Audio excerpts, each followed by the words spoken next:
Hello students, welcome to Toppscholars. Students, today we are going to discuss about an interesting topic, and that is air pressure, reduced pressure and wind currents. So let's start with your first topic, that is air pressure. Now, what is exactly air pressure? So basically what happens, air, it applies pressure on any surface it comes in contact. For example, if the air is coming in contact with the human body, it means it is applying a pressure on the human body. Now, how does this pressure get applied?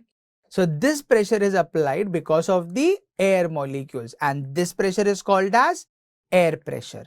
Now, air applies the pressure on the body in all the directions. Means when I'm considering a random body, the pressure will be applied at all the points and in all the directions. So, why don't we feel the pressure? The reason is that when you'll consider a human body or in general any body, the pressure inside the body balances the air pressure, and because of that we does not feel any pressure. Okay, you understood? Now students, let's see the relation between air pressure and atmospheric layer. So basically what happens, if you'll go on a higher altitude, like for example, if you're moving on a mountain. So what is exactly happening? Your atmospheric layer or your altitude is increasing. So as the altitude increases, the air pressure decreases exactly. So basically what happens? The air pressure decreases when we go at a higher altitude in the atmosphere. So let's see a relation between depth of water and pressure. So as we go under deep water, the pressure increases. So for example, this I'm considering as the depth of the ocean and this pressure. So basically what happens?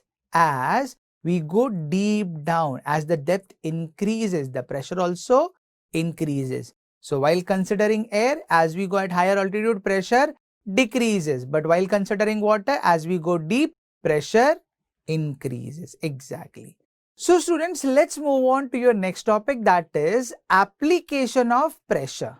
So basically what happens, have you ever observed that when you suck from a straw, the liquid rises to your mouth? Exactly that is happening. Yes.